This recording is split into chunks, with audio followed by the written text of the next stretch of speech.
Is the camera broken then? If the camera's frozen, I swear to God, I'm gonna die. Bro, maybe it's your freaking USB port. Because you just plug the camera into the same USB port that the microphone was plugged into. Yeah, let's try. Hold on. There it goes. It just took a second. Jesus. We are here and back. Thank you all for the patience. And we're a little blurry, it looks like, but we're having any problem you can think of. We're having right now. Yeah. Don't know why. Don't know how. Well, anyways, hopefully we come into focus soon. Yeah, if we don't come into focus, we'll figure it out. But thank you nonetheless for coming out and checking us out on we are Storms and Stories, a book club podcast where we kind of do what book clubs do, right? We read books, we talk about books, we also talk about other nonsense, but all of that again. Yeah, we get pretty nonsensical, but like we say every time, we've known each other for 20 years. We've been best friends for 20 years. So we're prone to yapping.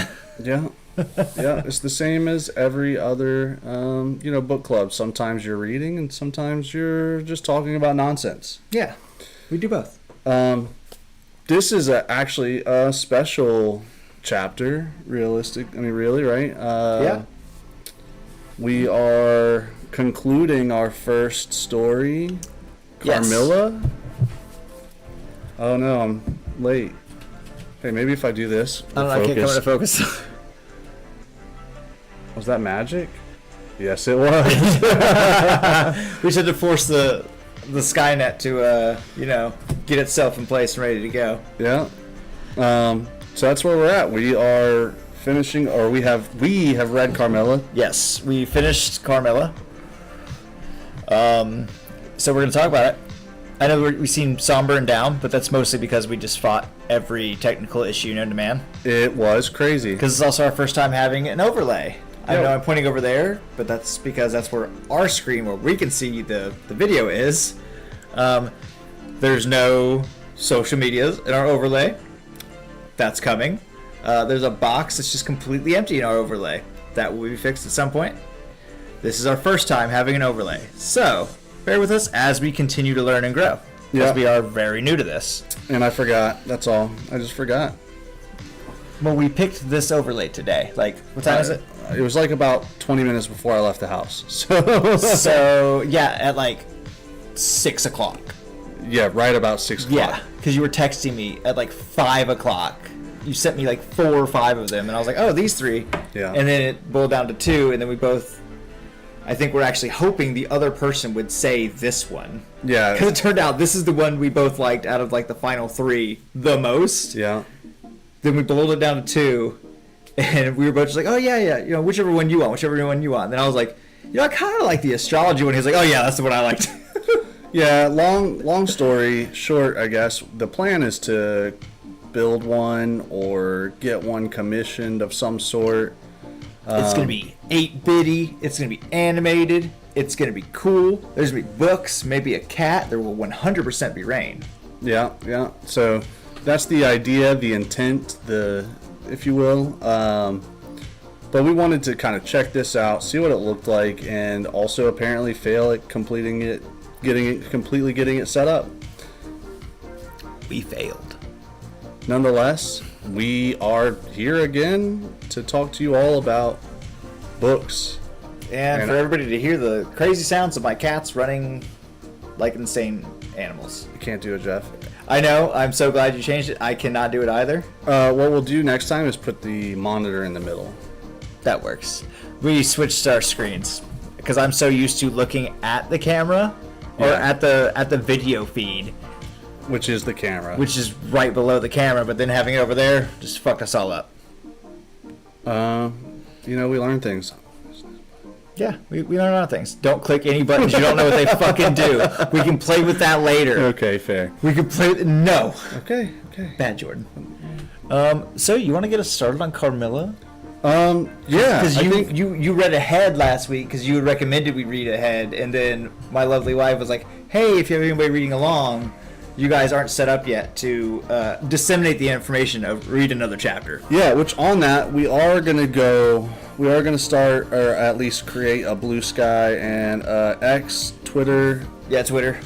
Because it's going to be the quickest way to disseminate information to our followers. That and Discord. Yeah, I am still working Discord ideas for how I want it laid out.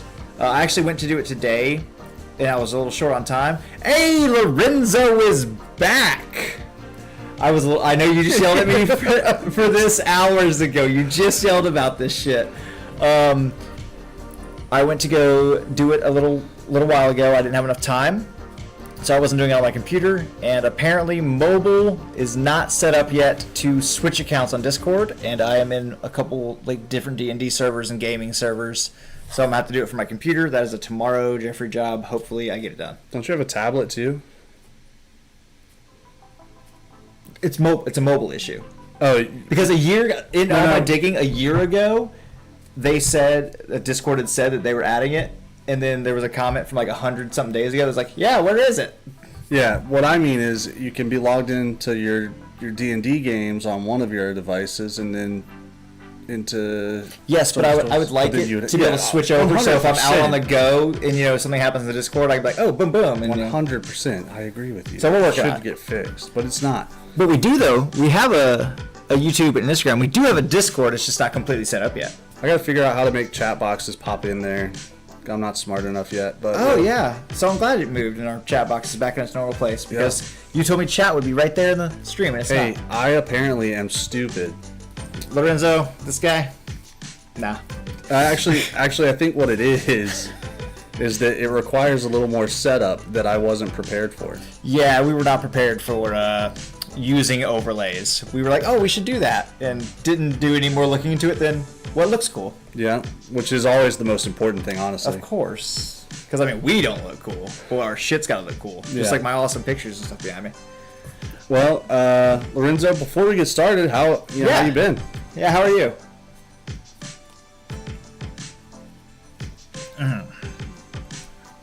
Hopefully reading some more. Yeah. And to save time. Oh. I mean, we all have. Stupid stuff. You can divulge the stupid things. I love hearing about stupid things. And that's like my jam. My peanut butter and jam. Strawberry preserves, actually. Preserves. Strawberry preserves are good. You know, I bet strawberry preserves would have gone a long way in Carmilla. Hell yes. Are you on a bike or a skateboard or skates? A ramp over the car? Let's go. Nobody inlines anymore, although I stand by inlines are the superior extreme sport. No. Why? What is your argument? I have an argument. I've been skydiving a lot. That's all right. It's still ramping up, like jumping a ramp over a car. So small car, big car, it's still a car. I don't think I've ever jumped over a car before. I have not. Oh, a coupe, if we're. I don't think anybody says that, even in Europe. Bullshit. Watch any episode of Top Gear or the Grand Tour. Jeremy Clarkson. Does he really say coupe? All three of them say coupe. No. Just like they say Porsche. Like they pronounce everything like the way that nobody else does, but the right way. Maybe we're just the ones that are wrong here in America. We are? We're the one, except for croissant. I will never. Croissant is a croissant. No, I heard somebody say that the other day. I can't do it. I can't. Which is crazy. I can say it. It just sounds silly. New job? Are there Chuck E. Cheese's still open? I don't know. You might be joking again. Hey man, listen. There's this game called Five Nights at Freddy's. Are you Chuck E. Cheese? Oh yeah. Are you Charles E. Oh, it's Chuck E. Cheese's name is actually Charles Entertainment Cheese. Yeah. Did you know that? He probably learned that in his orientation. I'm sure. I'm sure they were just sitting there like, listen here, motherfucker. If I heard your Charles Entertainment Cheese one more time, I will fly through this computer and beat the shit out of you. Yeah. Oh, that's crazy. I actually don't know the last time I saw a Chuck E. Cheese. I do. 2019. it might have been early 2020, but I'm pretty sure it was late 2019. My buddy, his young daughter, him, myself, and a bunch of other, military buddies, because they're all in the same unit, took his daughter to Chuck E. Cheese for her birthday. So all the adults were just running around, winning this little girl so many tickets. Nice. Her dad was like, guys, you gotta stop. And we're like, no, we're having fun playing games. Stop spoiling my daughter. Oh, God. Animatronics. No more animatronics. It's honestly probably a good thing. They were probably dangerous and didn't have engineers on staff. Yeah, I'm pretty sure Chuck E. Cheese made the animatronics and never, ever did anything with them except for push them to the absolute goddamn limit. Yeah. Until they got rid of them. Bro, you were living Five Nights at Freddy's. Like, what is even... I think he started the Chuck E. Cheese is the new job. So he used to work night shift. Now he's working a day shift somewhere. Or I guess at Chuck E. Cheese. I don't know, man. I used to do night shift too. So did I. When I did night shift, I also had to go to school the next day. So I would work from 6 to 6 and then go to school from 8 to noon. 1-ish, and then have to go back to work at 6. I was in the Middle East both times I had to work night shift. Yeah. Actually, that's not true. I did have a job when I got out of the Army doing road closures and like putting up the road signs, like stop signs. We didn't do that often, just when places needed new stuff, but we'd put up all the like the construction signs. And I did get to do one hella great gig over like a week where it was overnight because they were replacing all the lights in the street lights on highway, so the highway was completely closed down. So we would just sleep pretty much the whole time and wake up just to move the trucks. It was great. Right? Like, I've never played Five Nights at Freddy's. I don't blame you. I did enjoy the film, to be perfectly honest. I haven't watched. It's fun. I mean, if you want something similar, but like more like, oh, let's beat up some robots, just watch Willy's Wonderland with Nicolas Cage, which came out just before Five Nights at Freddy's. But the Five Nights at Freddy's movie I thought was actually fun. The robot was still on. Why are these things... See, this is why things like Five Nights at Freddy's exist, because the horrors of Chuck E. Cheese. This one, that's honestly interesting. Five Nights at Freddy's is like a global phenomenon now. Oh yeah, it's huge. It's been a global phenomenon for... Well, yeah. Even before I even heard about it. It was because there's like a handful of games. Mm-hmm. It's in... there's the movie now. But even also... people are recreating Five Nights at Freddy's in Fortnite Creative. Huh. Well, I know like when they started, if I'm correct, they were like almost 8-bit games, and now they're way different. Yeah, it's interesting. Well, I guess it's time to get down to... Yeah. Before that, yes, Lorenzo, dealing with kids is ball pits are the most disgusting thing, and that's why we don't fuck around and work with kids, because kids like things like ball pits, and that is a cesspool of germs. Jordan, go ahead and get us started on Carmilla before I go on a ball pit rant. Yeah, Carmilla. So I did read chapter 12 last week. We discussed it. The chapter 11 ended at a weird spot, and it really would have been better to read chapter 12 at least. Also, Carmilla time. It's the last one. This is the last Carmilla episode. Yeah, we're done. Yeah, next time. Well, we'll talk about next time later. Mm-hmm. But I have some notes here, I guess. Let's see. Chapter 12. I'm interested to see your notes. I really am. It's not that one. It's not here. that one. Yeah. Okay. So that says chapter 11, chapter 12. Okay. Okay. There was a retelling almost, right? So Hold on, can I interrupt you for 1 second? Yeah. The gaslighting comes to a head. Your microphone, sir. Yeah. So we left off last time, where they said that the daughter's name was Millarca in the story from the general. And that tripped me up a little bit because I was thinking, Millarca, is that the same name from the painting? But it's not. It was not. Mircalla is the name from the painting. Which I had to remind myself, I'm reading this. It's much easier for me to look at all these names and go, But over the span of time that these events are happening, you're not really seeing this on paper. So, it's a little harder for them to go, wait a second. Yeah. But so the Millarca, and then really it's like, oh, the Countess, I do not remember.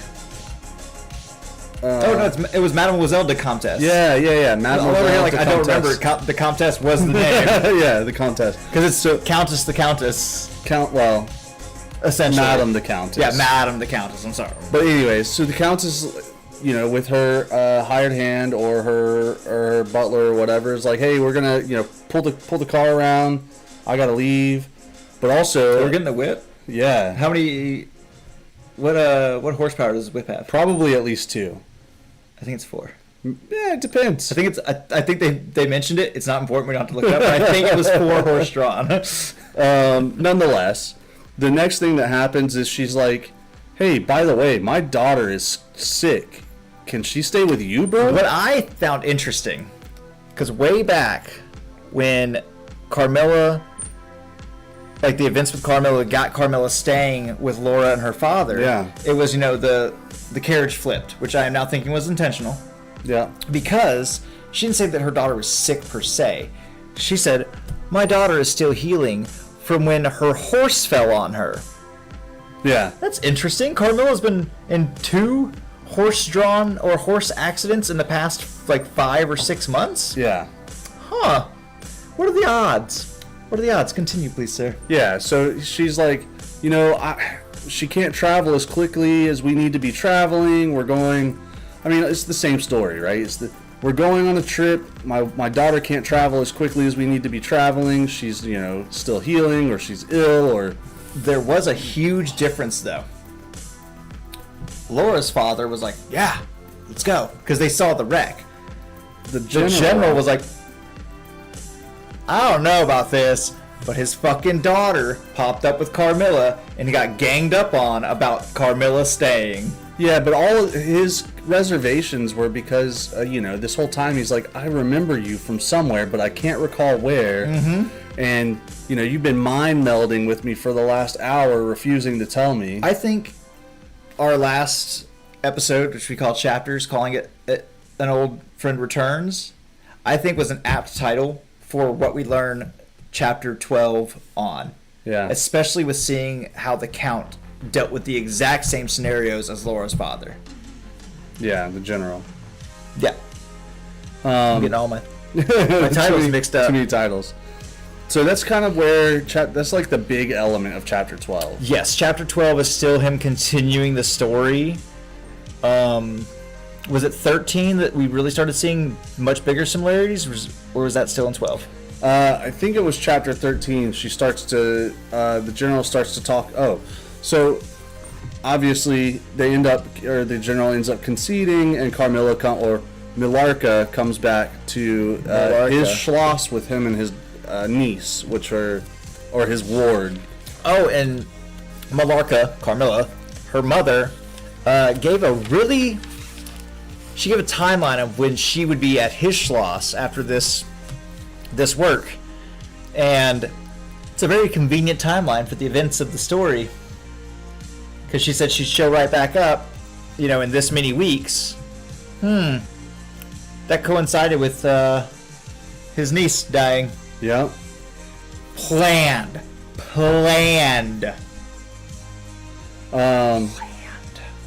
Yeah, so then following that, they're back at her house. At the house, the general's telling the story.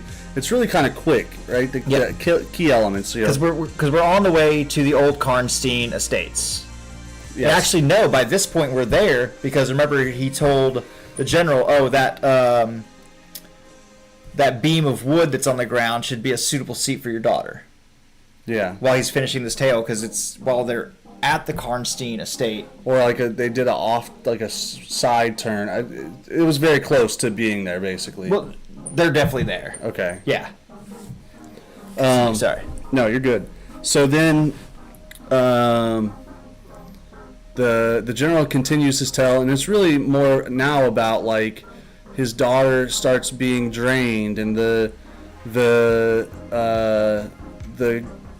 Millarca, having odd daytime hours, and she can't have been locked up, even though she always locks herself in the room because people are seeing her around on the grounds during the nighttime and things like that, which is all sounding very familiar. I want to touch on something even more familiar. As he's telling the story about all these things going on, he starts recounting events that happened with his niece, dreams she had. Yeah. Everything that we've seen or read not Carmilla, but Laura saying happened to her, happened to the general's niece. Exactly. The dreams with like the dog or the dog cat thing pacing the room. Everything except for the very first bite dream, everything is exactly the same. Yeah. Which is, finally the reader's foolproof, even though everybody by this point would be like, yes, we know it's her. This is the, for lack of a better term, nail in the coffin that Carmilla is this fucking vampire. Yeah. And even further, but that's a lot of, there's, obviously we know as the readers it's the same person. Obviously, they don't know in the book yet that that's really the case, but there's some really interesting parallels there. And then the general talks about like meeting with the doctor and getting a second opinion. Yep, and then even further, which actually that was kind of interesting. The first doctor was like, "I can't help you. I don't, you need to call this other doctor." That other doctor's like, "This is a vampire." 100%. The other doctor, it's not the same one that we've been dealing with. Potentially, we don't actually know. Yeah, I assumed it wasn't, but the other doctor is like, "Yo, dog, this is a vampire." So he's telling that to the first doctor, and the first doctor's like, "You are a quack. Yeah, you are an crazy. Insane person. You should never deal with patients ever." Yeah, and then so much to the fact that the first doctor comes to talk to the general and is like, "This guy's crazy. I don't know what he's talking about. He can't help you." And while the first doctor is doing that, the second doctor is writing a letter. Yeah. And after the first doctor's gone, the second doctor walks up to the general and is like, "Hey, here's this letter. Here's what I want you to do. Go find this priest. Give this letter to the priest. Don't read it. Just give it to him. Then do everything that priest tells you to do." What did he do? Well, not that. He says the priest was disposed. He couldn't get in touch with the priest, or he did. Well, that's the way it's kind of told. Like it's implied that he couldn't get in touch with the priest. I 100% read it as he was like, "I don't have time for that." Basically. Yeah, like I ain't got time for that because you. Yeah. Oh, because they did say the she one may not make it through the night. The one that said it was vampires said that if we get this solved very quickly, she's got 1 maybe 2 days left. If we get it solved now, you'll start seeing her recover. Yeah. So what does he do? He reads the letter.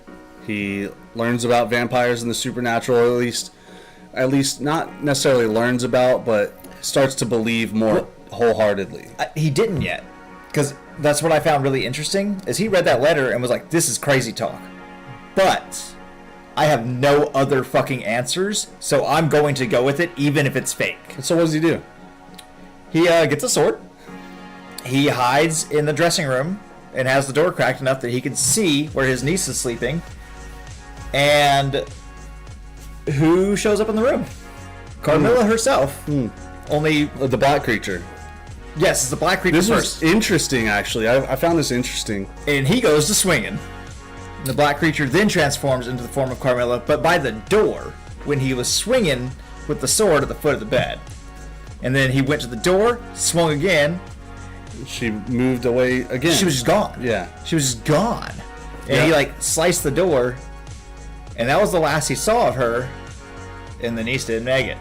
Yeah. So, But the way they describe this this creature, this shadow creature, if you will, as if it crawls up on her bed and then becomes, goes up to her neck and really becomes it says a palpitating mass. Yeah, like an engorged, palpitating, gooey mass. Yeah, on her neck, which is really interesting because that's not something you see in like vampire lore anywhere really. The closest thing, and I've talked about this before, is talk about the Dresden Files novels. And I'd explain the different courts, and like the black court is the one that is like vampires as we generally know them, and the red court are these things that look really beautiful, but their true form is like this disgusting bloated beast. It made me think of those. But kind of backtracking a little bit because we wanted to get through most of the general story. Every once in a while they cut out to like modern time, right, with Laura and the general on their way, and there were some things in here that led to kind of me feeling like I was being vindicated by the story, because you were saying things like, you felt like her father maybe did believe.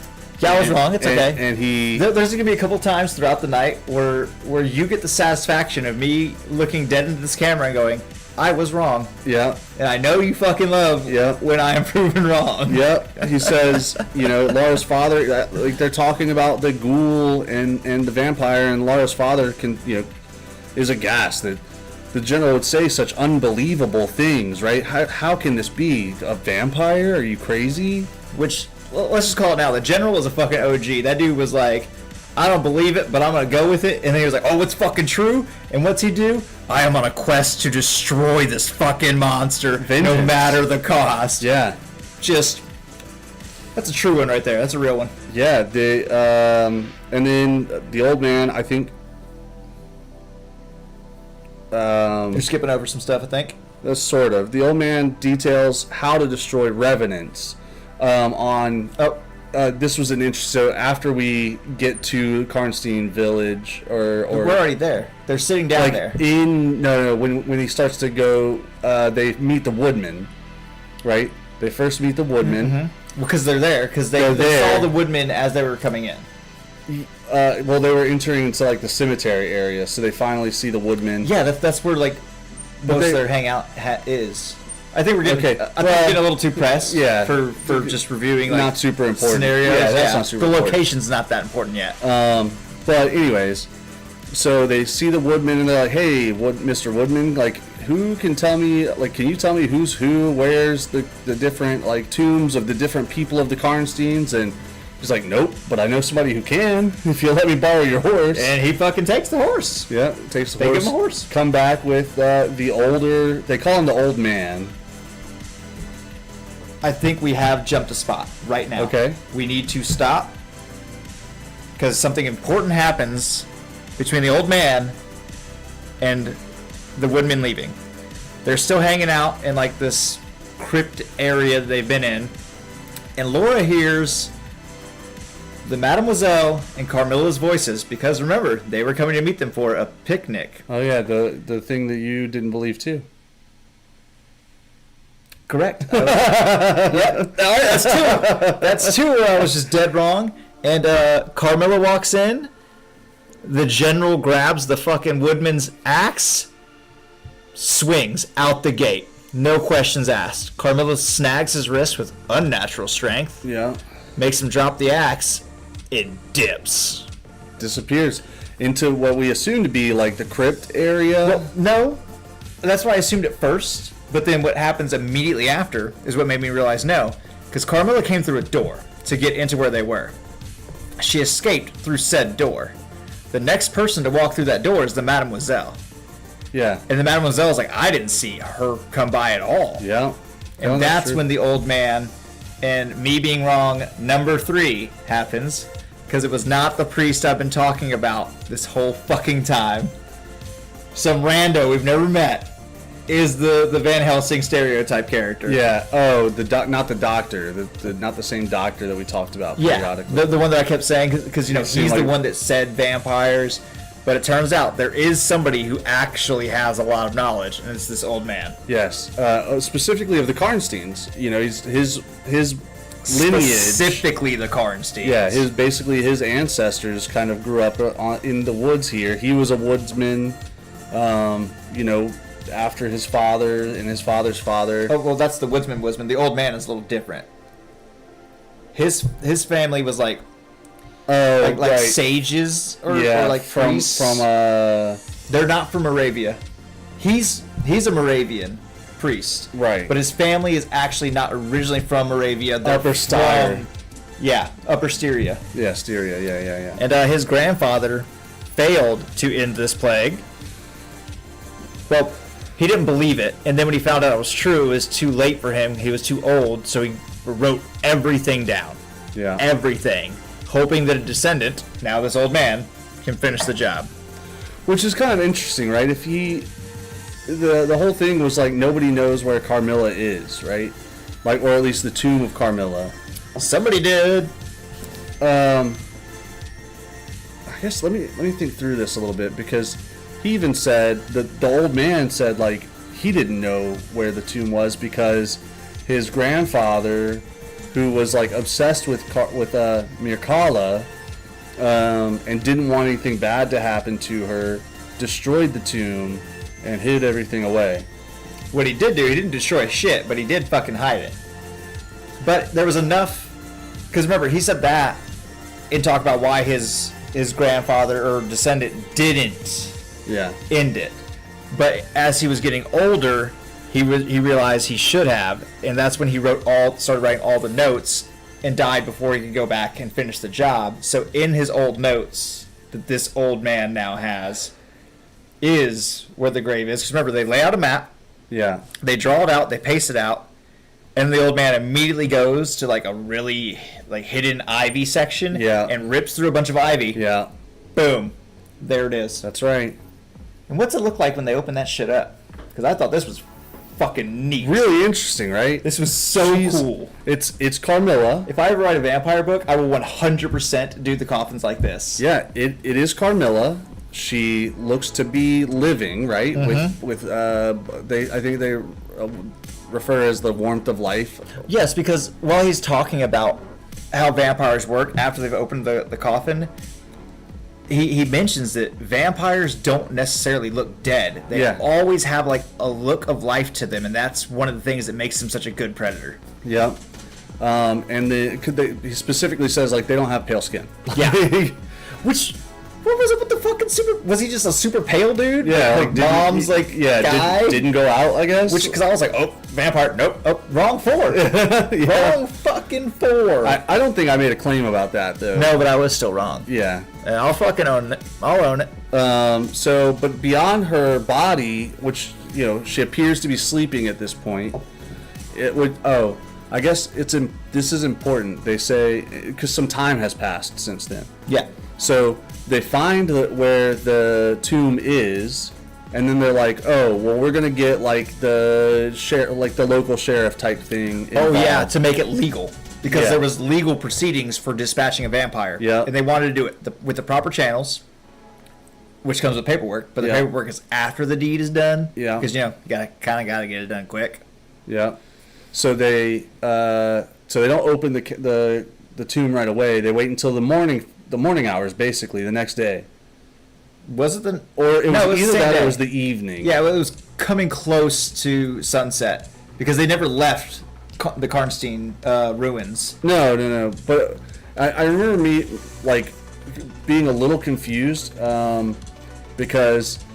Like, did she just disappear to return to her crypt? And then, like, why would she have done that in the there's two things here that I had a thought on, but why would she have done that in the daytime when she knows they're looking for her crypt? Because it's the only place. Safe place? Yeah, it's the only. It's an old hidden crypt that nobody knows where it is. Yeah. So she figured safest move, get back in there. But later when they open the crypt, they find her body, and they also find her basically in a bath of blood. So imagine a coffin, because they even give us a depth. From the bottom to about 7 inches up is blood. Mm-hmm. She's just floating in a fucking blood coffin. How fucking... I have never seen that in vampire media. And this is one of the OG vampire things, and nobody's done that? What? So cool. Yeah, that was pretty neat. And they even talk about, like, historically, back when, killing vampires was a much bigger thing, that's how it's always been. They would open the fucking... Because that was one of the proof, like, big proof things. Is they open it up, this body that should be dead is not dead, and there's a pool of blood they're laying in. They also did mention that Carmilla's been dead for about 150 years, and she looks like she hasn't been dead a day. Yeah. There's zero smell, zero decomp, nothing. Just sleeping in some blood. Yeah, I thought... So I had two kind of... I guess not really theories, but anecdotes based on the way it was told. Because they comment on, like, how nobody knew how they were able to get into and out of their tombs with them still being buried and the clay being undisturbed. Mm-hmm. I guess there's really two ways this could have gone. Is that, like, she can just teleport, which is probably the case. I don't think it's that. Or it's more like a spiritual thing where her, like, spirit is tangible, mm-hmm. so she can leave with her spirit body and commit these atrocities and then return back. I think it's something closer to that, because I think with however Carmilla's been getting in and out of rooms, into her tomb, going through a door and just being gone, I think that's where the idea started to brew of vampires turning into mist. I think that's where it came from, is that. Because, later in vampire mythos, we hear about vampires being able to turn into mist and wolves and bats and stuff. But here, we aren't seeing that. And this is one of, like, the progenitors of vampire fiction. Yeah, so I found that really interesting. And then they do the deed. Yep, first they cut off her head. No. Yes. First they stake her. No. Nope, I remember the order exactly because they've talked about... Mine's different. So, the order in mine is cut off the head, remove the head and the body, stake the body, burn it all. And that's how they've always done it. Yeah. Was yours different, or did you just remember incorrectly? Well, I'll tell you in just a second. Lorenzo, I don't know what to do with this guy. So long. Most of our lives has been me dealing with this. I don't know what to do. I don't know if I need to old yeller him. I don't know if I need to, beat him with a rubber hose till his brain fixes. I don't know.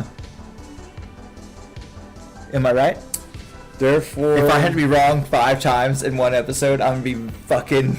The body, therefore, in accordance with the ancient practice, was raised, and a sharp stake driven through the heart of the vampire who uttered... wrong. Oh, this is in all respects... Then the head was struck off, and a torrent of blood flowed from the severed neck. The body and head were next placed on a pile of wood and reduced to ashes, which were thrown upon the river and borne away in that territory. Has never... that part's not important. I'm wrong. My book says the same thing. Okay. You specifically I was so confident. I think you specifically didn't remember. Look, man, this is the problem when I'm reading vampire books, but I'm also running a vampire D&D game. I'm getting all my vampire lore just... Hey, look. Mixed up, man. When it's time, maybe Strahd's coffin's got blood in it. Just saying. And Lorenzo, I guess he should take me out behind the woodshed or beat me with the rubber hose till my brain fixes, because 5 wrongs in one go. Well, most of those were not wrongs necessarily. They were wrongs. They were incorrect conclusions. Hey, Chris, welcome back. You're catching us at the ass end of our reviews of the final chapters of Carmilla. Yeah, there's a little bit more. I mean, really, the end is just kind of closing everything out from. There is one big thing modern I want to bring up from the conclusion itself. Okay. Let's see. And to this hour, the image of Carmilla returns to my memory with ambiguous alterations. Sometimes the playful, languid, beautiful girl. Sometimes the writhing fiend I saw in the ruined church. Yeah. And often from a reverie I have started, fancying I heard the light step of Carmilla at the drawing room door. Yeah. That's scarred for life till death, right there. Yeah, you know, I found something interesting about that. Just a novel. Yeah, just a novel. It's the progenitor of vampire fiction as we know it today. Yeah, I think 100%. I think I'm gonna do some research because they all make reference to Upire, vampire, and things like that. Definitely got to do some research on that. So I'm wondering, now I'm wondering, etymology. Oh, yeah, etymology of the word vampire? Yeah. Oh, yeah, it'll be interesting to look up one day. And kind of where... Cause there are other, creatures, mythical creatures and things like that are vampire-esque. Yeah, there are so many. But I'm wondering what's the beginning. Yeah. Kristen, I don't know if you were here when we talked about what the opening Carmilla's tomb looked like, but I 100% said if I ever wrote vampires into fiction, I would use this. So they opened the coffin. You know, obviously Carmilla looked perfect, but the interesting thing was in the coffin there was about a 7-inch deep pool of blood in the entire coffin that she was sleeping in, and I was like, that is so fucking cool. Yes. That the vampires really sleep in a deep pool of blood. Like, you know what? Where the fuck is the blood coming from? Well, that's what I think, right? Is the blob carries the blood back to the tomb. Oh, yeah. I had a lot of questions about how vampires are going to work in this, and I still do. They didn't really explain the vampire at all, and I kind of like that. Well, we know they have speed, we know they have strength, you know, we know they persist on blood, but they didn't explain, you know, the black mass that Carmilla turned into. They didn't explain anything. And I think from the way this book is written, because this is Laura's recollection of events, I think that's a beautiful way to write it. Don't tell us shit.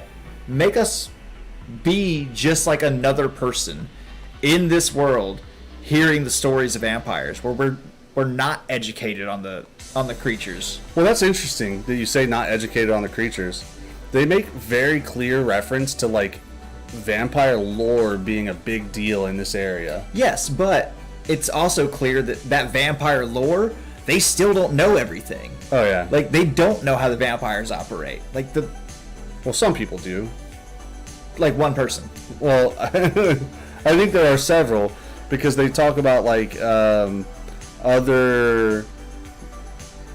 They don't say any specific person, but other people. Yeah, but it's super rare to be somebody that has the knowledge of how vampires actually work, and I think that was a bold yet correct choice on LaFanu's part to not really get in to the vampire itself, but instead let Laura tell us what she remembers about the events. Yeah, I was actually going to say the conclusion, right? Where it's back to Laura closing things out and stuff like that. So we're probably looking at 1880 something, 1890. Yeah, but what was interesting to me was that poetic, prose writing that was really prominent in the very beginning, came back. Yes. I distinctly remember when I started the conclusion, because Laura also mentions she has all these expert books on vampires and stuff now. But I do remember reading the conclusion going, there's a lot of fucking words and weird phrasing in here that it is fucking my brain up a little bit. And you're right, it's because it's the same as it was in the preface or the prologue, because the prologue was somebody talking about Laura's story. Yeah. And the conclusion is Laura concluding her story as she's writing it. Yeah. So yeah, the verbiage 1000% changed. I wonder how much of this is translated. I don't know. It was originally written in an English magazine. We know that, but I wonder if they've done some modernizing. They might have, because even if it went from French to English, the translations we're reading are not that English translation, because The we just words talk are too differently. modern. We talk way differently. Yeah, but like I like to read old or like specifically Middle English, and only specifically. I'm gonna say something. Okay. I'm gonna say something. So, in film, I can't call this director up and coming anymore, but Robert Eggers. He did The Witch. He did The Lighthouse. He did The Northman, which I haven't watched yet, and then his most recent film was Nosferatu. Everything he does is excellent, and right now, which I think Willem Dafoe is going to be in this movie, because Eggers has said he's already offered Willem Dafoe 2 new roles, and after he said that in an interview, he announced his next film. He's doing a werewolf film, and all of his pieces are period pieces. Every single one, they use proper grammar, and he said pretty much the entire thing will be in Middle English. Yeah, that's going to be interesting. A film entirely in Middle English. Well, the last one that like really was pop culturally significant was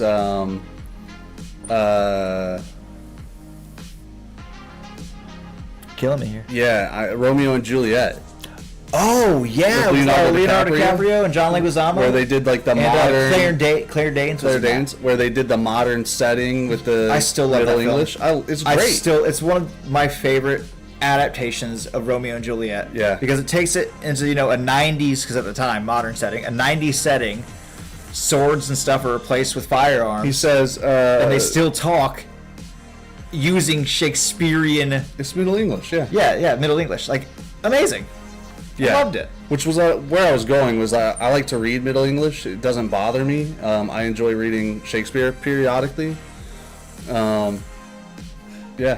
It's a lot of reading. Well, I have also put my leg in a bad position right now. Oh no. And so it wouldn't bother me if they were. 18. That's New English, right? But it's because Middle English is like 16. Oh yeah, so this would have been in newer English. Yeah, like more modernish English. So maybe it isn't that far off, but Yeah. it just feels like some of the phrasing is more modern than it should be. Yeah. So I guess I have some qualms. Okay. I also do, but I think it sounds like you might have more. Go for it. I feel like, okay, so there was a lot of like, and maybe it was intrigue that we created that wasn't created by the book, which is fine. Ooh, actually, can we do something? Yeah. I have to use the restroom. Do you want to test out our new BRB screen, or do you want to just keep talking? I'll talk, but also I don't have the BRB screen in here right now. Oh. Hey, Kristen, can you see our cool overlay? Is that actually showing? Because we don't know. I have no idea what's happening. I'm assuming it is. I'll be right back. The chat doesn't show up in the chat, so I have to figure that out. anything while I'm up? No, I'm good. I'll send you something to drink. Bug my wife for half a second, so go in there. Okay. Yeah, we're like we've always said, we're kind of new here to the streaming, so we're getting that figured out. But next time we'll have our overlay better. We'll have our things installed, and I guess I got to figure out what's going on up here too, because I'm just here, not here for a long time, just here for a good time. I don't want to get into my qualms, so I guess I'll start with how are you guys doing, right? Kristen, I guess I saw that you had been adding things to the Wattpad, and I think, and I even called that out on our TikTok so that we could, because we were talking about the work we did on, or I guess the episode we did on your stories.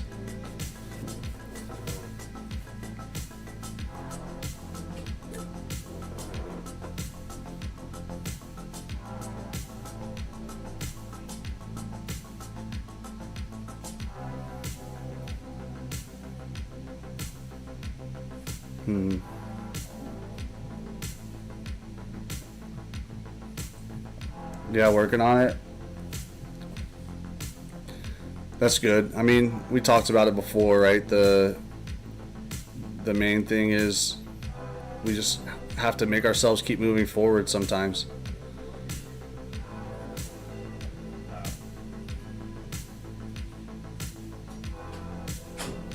I almost stepped on my cat's tail.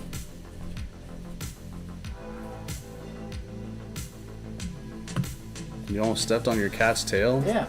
You really shouldn't do that. I said almost. Okay. Oh, what you doing? I was putting in the second part of part two now. Two? So tell me, That was so loud. Why that echo? Like nothing echoes in here. Why did that randomly echo? is part one.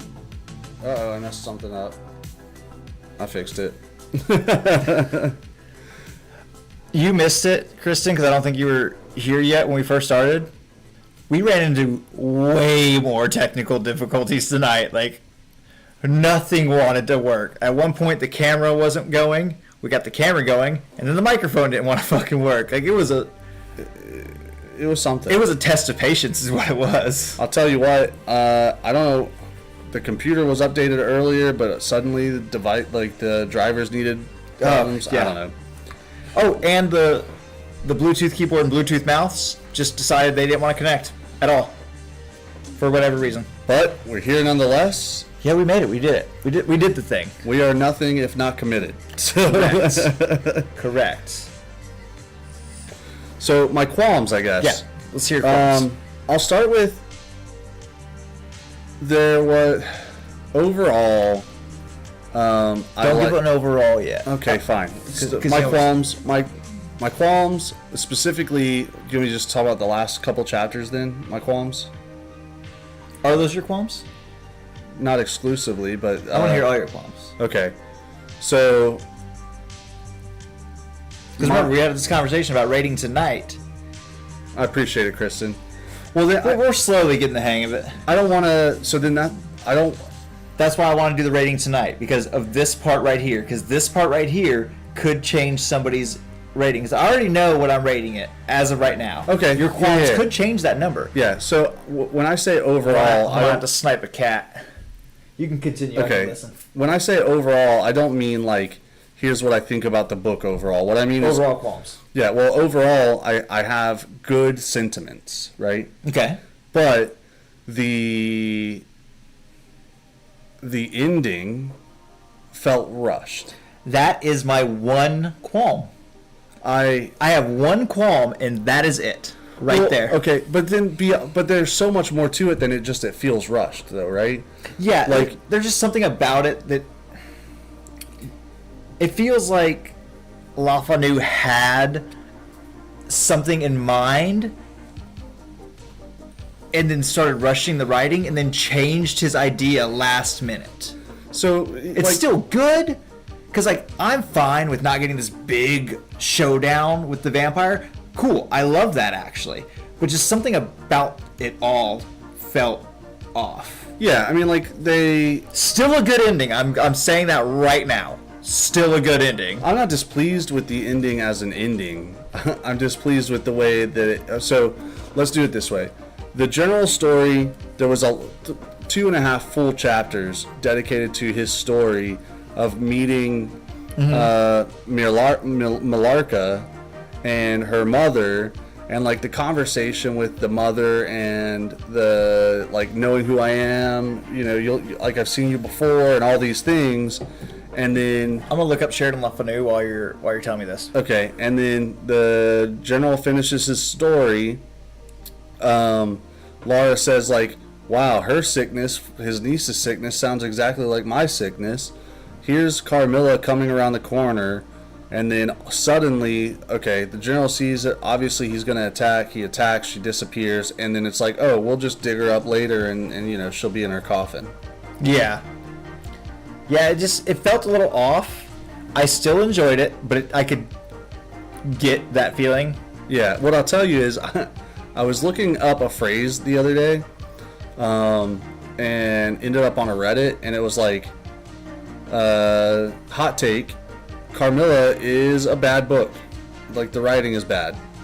And I was that's crazy, because I have good, I liked the book. I liked reading it. But There is technically a sequel, but it's not written by Lefano. Well, that's silly. It's written by Marfin Kyle. It's called Carmilla: The Return. That sounds like every other sequel of Dracula. Oh God, yeah. Like I mean, I hate myself. I cannot remember this actor's name. Christopher Lee did like 5 or 6 Dracula films, and they were all sequels of each other. Like he did one, and then this one, and this, and they were literally just sequel, like a huge series of films. Yeah. So I feel like the ending took away from the overall story for me. Yes, I agree, because my original rating I had right up until the end did change, because this was on track to be a 5 out of 5 for sure. So your one qualm is just the rushed ending, and you don't feel like that took away from the rest of the book in any real way? I do. That's why my rating has gone down.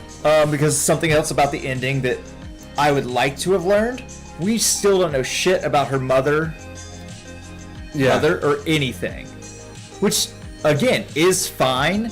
I was just hoping for things that I didn't get, and that's what rating's all about. You know, you take your hopes and wants and what did and didn't get met compared to the work as a whole. Well, I have a suggestion before we get too deep into this kind of conversation. I want to talk through kind of the characters we've seen, and maybe like relay them to pop culture or some other. Oh yeah, we've done this before. Yeah. So basically, you're wanting to edge me into getting into a rating. Yes. I see. We're soaking right now. Jesus fucking Christ! You know what makes this even funnier? This is not the first soaking joke I've heard today. Today, I heard another soaking joke at like 4 o'clock in the evening. So you know, not even that long ago in the big scheme of the day. Oh my God, get out of here.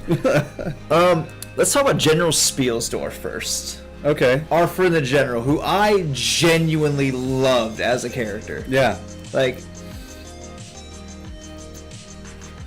I'm gonna give it like, it's giving off a little like the General before, you know, the Mad Vengeance General is giving Ned Stark a little bit. From Game of Thrones. Okay, I'll have to trust you. I didn't watch. I know. You or need read. We're gonna fucking put him on the list. No, we're not. We can't. I'll tell you what. I want to. The day that fucking we get a release date for Winds of Winter, I'm gonna tell you, hey Jordan, we're finishing this next book, and then we're just reading this. This is what we're doing. But then, like, the rule's gonna have to be, we'll have to do. We'll do like small books between books. We're gonna have to do something. Well, no, I think if we're gonna do, how many books are in the Game of Thrones? 5 right now. And they're like 4 to 6. Yeah, we would very quickly, for a period of time, just be a Game of Thrones show, 100%. Well, I think we would like, my rule would be, it's a lot, and they're all great. half a book, quarter of a book per. Like we can't just do like 2 or 3 chapters. Like, Yes, we can. no, I refuse. You don't get to, because you keep telling me, "Oh, we can do 3 or 4 chapters of Dracula." No, we can't. No, I think we need to at least 3 or 4. We need to do more. But you can't and refuse to do more than 2. You know what? No. I'm saying if we're doing Game of Thrones, we need to do a larger portion of the book between episodes. Oh, I thought you were saying do 2 to 3 chapters, and I was like, that's not. We can't, bro. We No. would 100% be a Game of Thrones show for a year at least. Yeah. No. Okay. No. Yeah, but no. Let's see. So Ned Stark. So I have a thought on the General Spielsdorf real Hold on. quick. I can give me your thought while I'm looking up I actually know an easy way to give another example. What's what about General Pixis? I like that, actually. I like General Pixis from AOT. That's a good one. I think, though, there is somebody I would say is more like General Pixis than General Spielsdorf. Her father, who was also a soldier. That's a very important thing to remember. And Well, I think Spielsdorf obviously he was a general, but yeah, is that how that works? are the books better than the show? Kristen says about Game of Thrones. Okay, so I think they're different. hold on. There's actually a super easy way to explain this. Okay. The answer overall is yes. But the show is still great. We can all agree till about season 5. Because in season 5, they still had source material, but that's when they started to completely deviate from the source material. And they just came out with new covers for the books, which I now have, which really evoke the magic that is happening in the world. The books have way more crazy shit happening, way more magic shit happening that they left out of the show. The books are way better. If you liked the first couple of seasons of the show, start the books. They are... That's why I love Game of Thrones so much, because my brother and I talk about the show. We literally get to a point and go, I'm getting off the phone because I'm getting mad. Because we get ourselves so mad talking about the show and how D&D, D.B. Weiss and David Benioff ruined it because they rushed the end because they were offered a fucking Star Wars series by Disney. So they're like, oh, we gotta get this done. Because they were offered 10 seasons. Instead, they rushed it to 8 and ruined it. Yeah. And they were ruining it before that, but, you know, that was little Game of Thrones. See how you could see it's happening now. Go ahead, take over. I was thinking General Pixis for the General because of his... I mean, he's animated. Yeah, Pixis is animated. So is General Spielsdorf. Their reasons are different, right? Like, their goals are... Well, not really that different, right? General Pixis is like, I'm out for the Titans, and I'll do what I have to do that. Yep. And the General's like, I have to kill Carmilla, and I don't care what it takes, I'm going to do it. You know what? Yeah, I think I'm going to agree. General Pixis is actually a better one for Spielsdorf. I'm almost at what I'm looking for. Okay. This would be a lot easier on my computer. Well, that's okay. I'll go next then, since you did General Spielsdorf first. I'll say, Denethor from Game of Thrones was another one I was thinking of.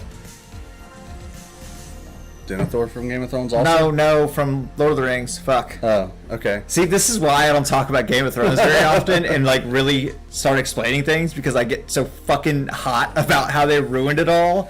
And it just jumbles up. Takes over? Yeah, it just takes over completely.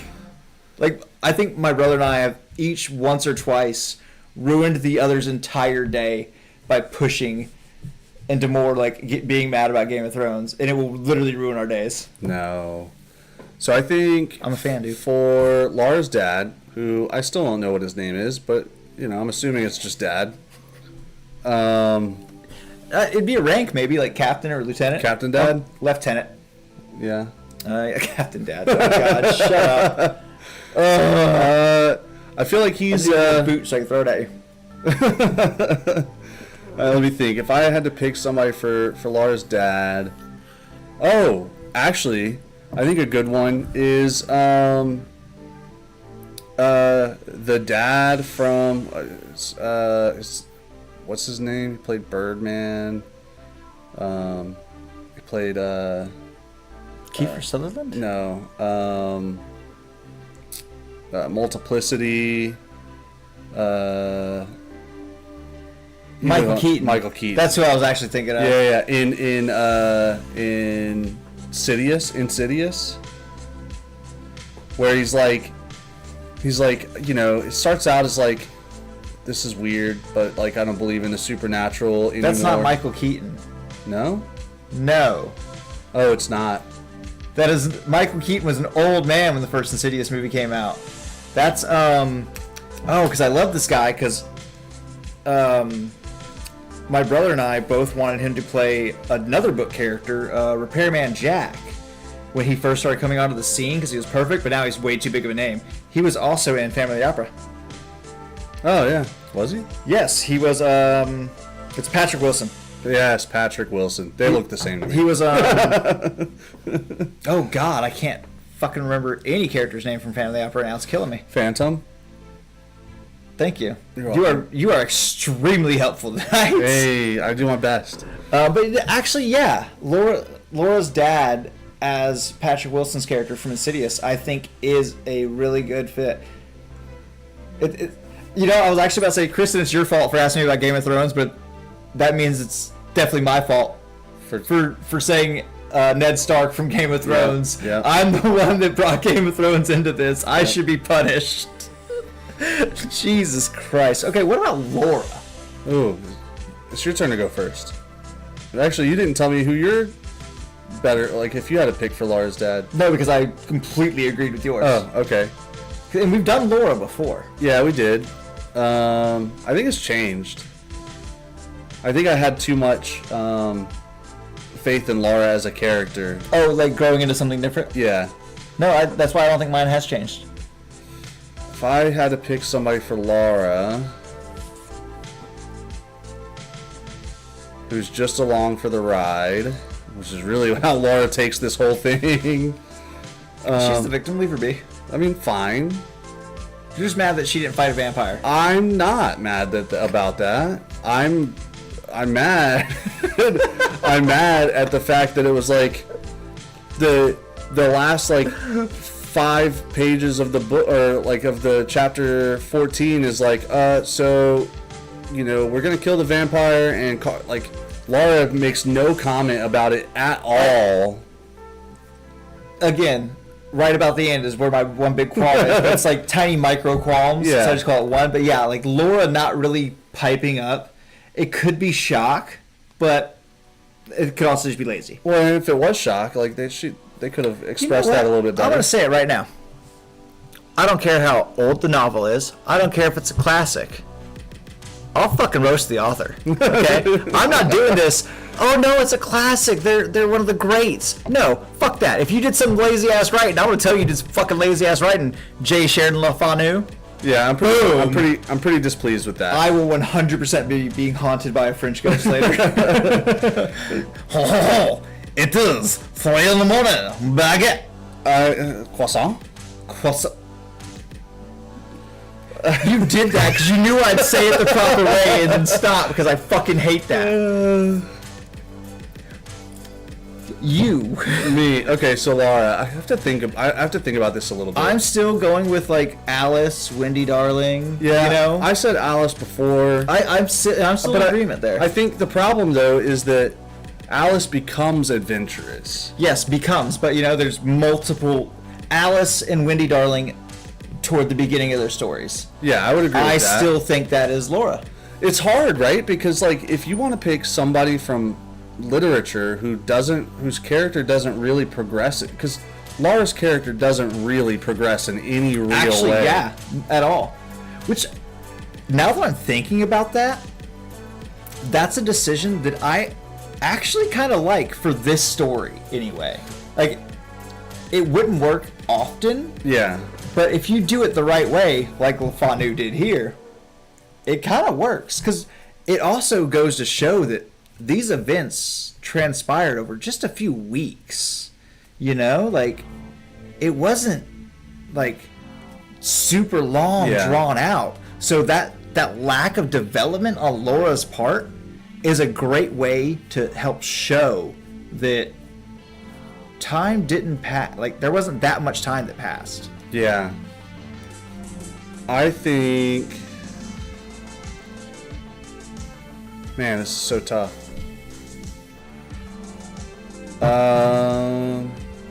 I mean, like, if we were to say just at the beginning of their stories, I would agree with, like, a Wendy or an Alice.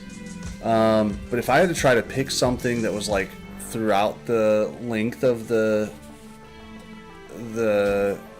story, whatever that story snipe is. Another cat. Continue talking. It's the same cat. I think it would be water resistant.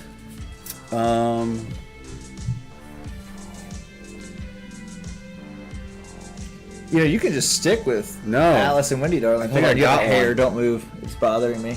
Well, it's probably attached. It is attached. Okay. Here, I'll fix it for Thank you. you. Ino, which is from Naruto, you haven't watched. Correct. But she's a side character, which is really... I mean, I could have went with Sakura, but she has some development later. Ino is a side character, but it's still like one of the main side characters. Yeah. I'll raise my hand for you here. I actually have one. Okay. I don't remember her name. You will. The redheaded healer from Solo Leveling. Oh, you're talking about Juhi. Yes, Juhi. Juhi's good. Actually, really good pick because of the trauma. Yeah. I would say Laura and Juhi, because Juhi doesn't really develop at all. Even in the manhwa, the original source material, not really at all. Yeah. She's just somebody that's there. A main side character. But the little bit we do see that's different from being huge side character is the fucking troubles with her trauma. Yeah. Which we know Laura has. Yeah. Because of that last bit of the last sentences. Yeah, it was... Yeah, for sure. Juhi's great. I have erased my 5 wrongs for the night with Juhi. It was a great pick. Kristen, we watch enough anime for the rest of the world, probably.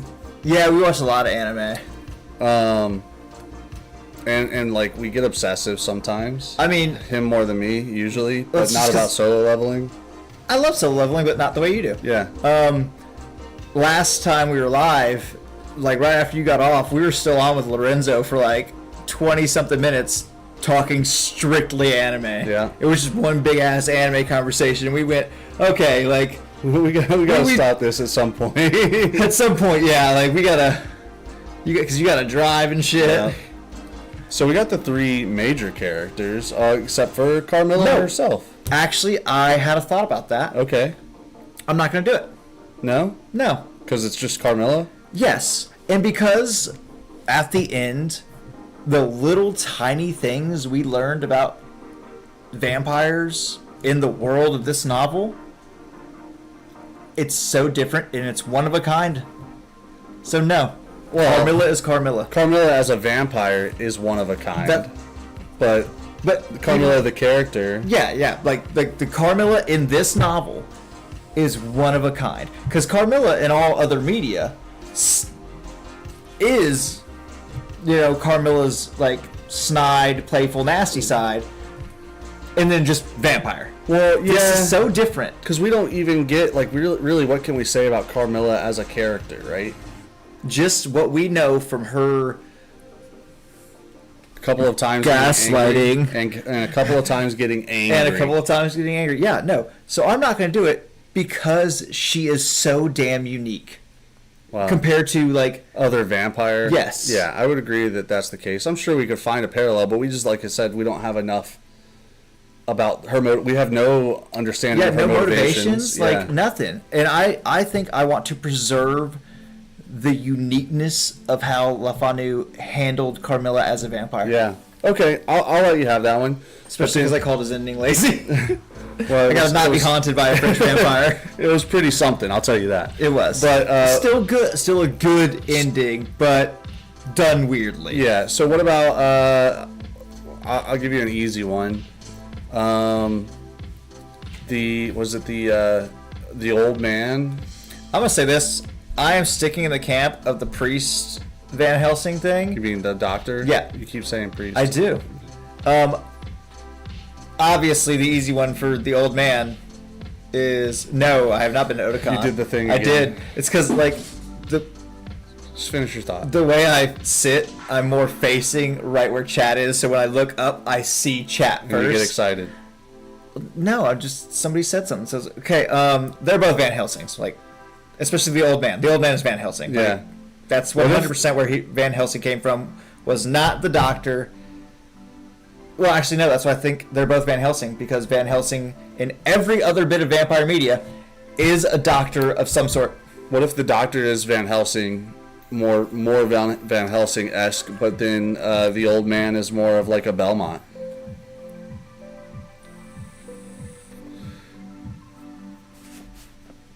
You know what? We don't have a lot of his history, but it's seemingly...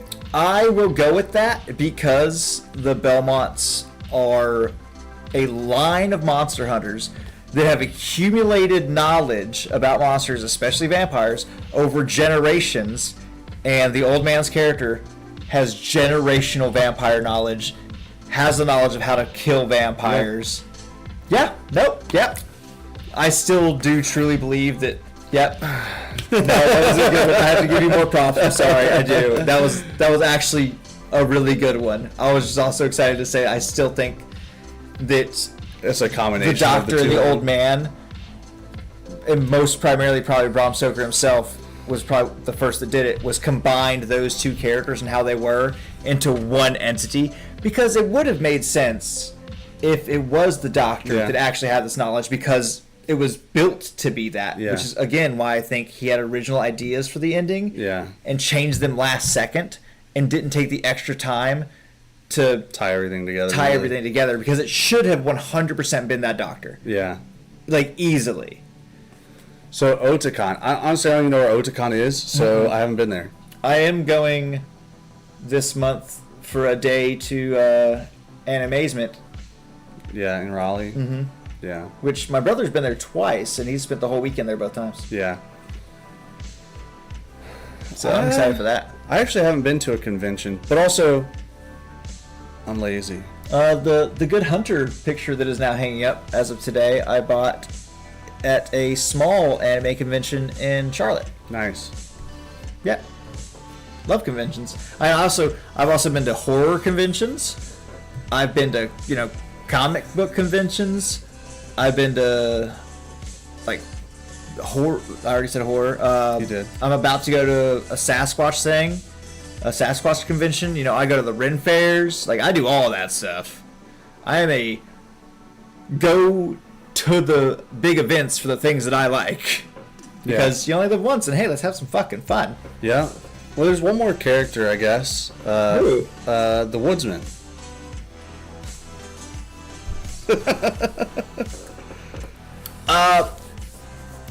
Sure. Okay, I can do this. I can do this.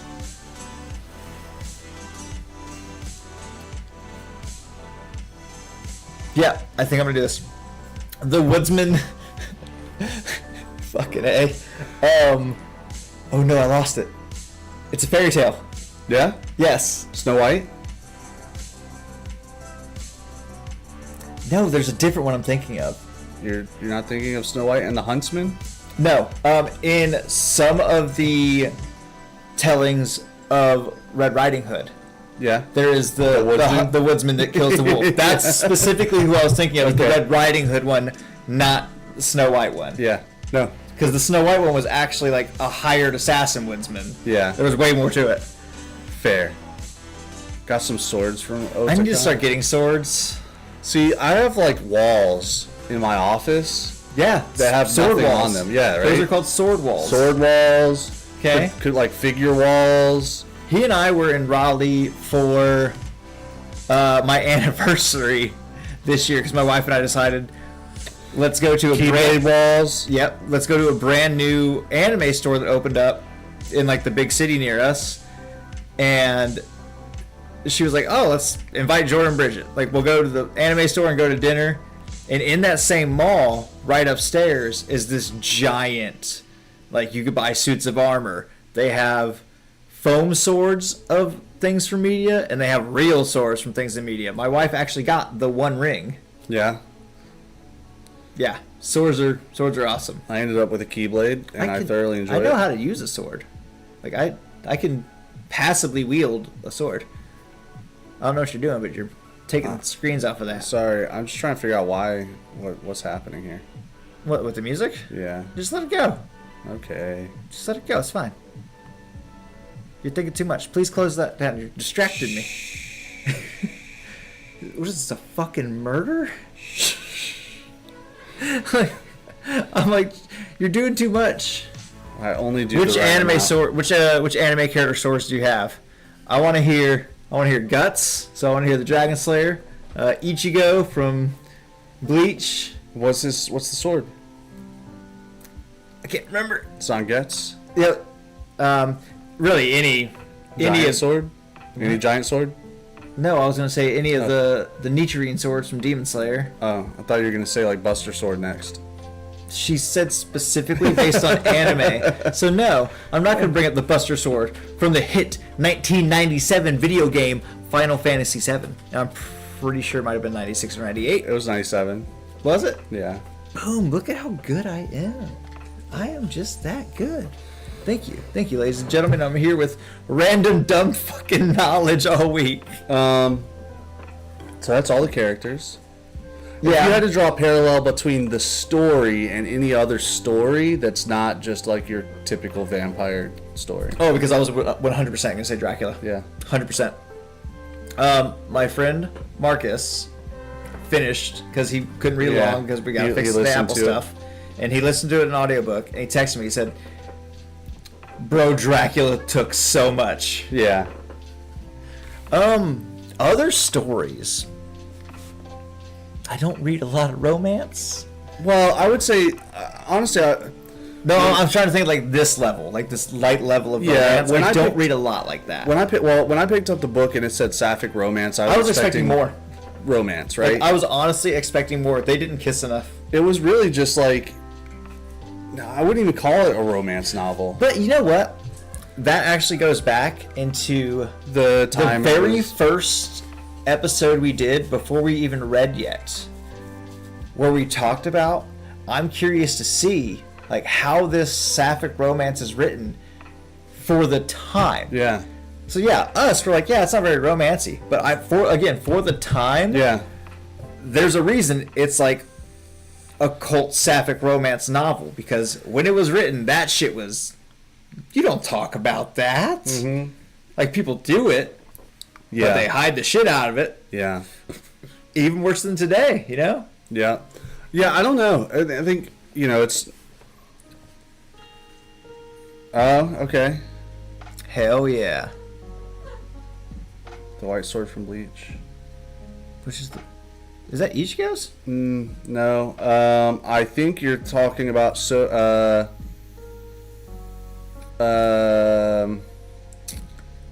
Rukia's sword. Oh, maybe. I don't remember. It's been so So long that- since I watched Bleach. Hold on. Bankai. Sudeno Rai Hiroyuki. I think so. I don't know. I had to cover my mouth so I could stop interrupting you. Oh. Hey, I don't know why I am such a nerd. Again, we're here with useless facts all week. Jesus Lord. I just remember that specific scene, and I don't know if I'm saying it right because, like, I'm bad at this. But it's the first time she goes Bankai, and it's like, Sodeno Rai Hiroyuki, or something like that, and then she becomes like a snow princess. It's a really cool scene. Okay. It's in the new manga, or the new anime too, because they are doing the last arc. Oh. Yeah. Okay. I really need to like Shirayuki. I need to start reading and or watching Bleach again. Yeah, 100%. I've reread it a couple times. I might just read it, yeah, because I got the Shonen Jump app. Yeah, I've read it a couple times. Honestly, I haven't read it a couple times. Why are you just lying to me then? Well, which because is it? Technically, I have read some of it a couple of times. All right, what I used to do was I would watch it in dub. Excuse me. I would watch it in dub, and then I would catch up to where the sub was, and then I would watch it in sub, and then I would catch up to where the sub ended, and then I would read it from there. And I did that like 4 times. So much. It was so much. Yeah. I would never do that. I did that like 4 times. That is so fucking much. Because I specifically remember the first time that I stopped watching and started reading was when the Arankar come to Katakura Town the first time.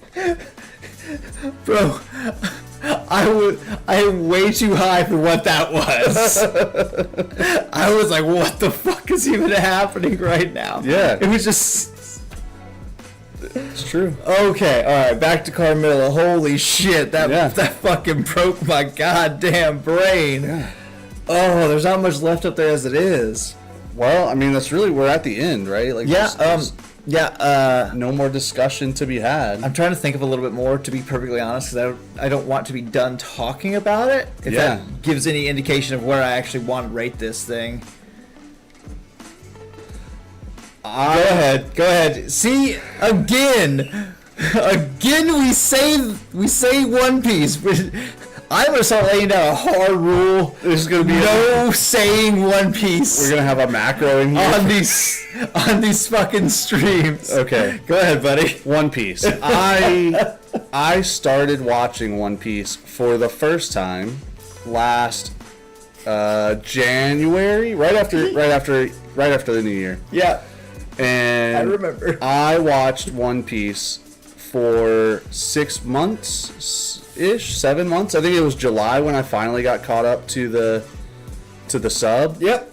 1,089 episodes. If you wanted to watch it all nonstop, it's 37 days. Yep. That means no bathroom breaks. Yep. No food. So 37 days. Also no sleep. Yeah, no sleep.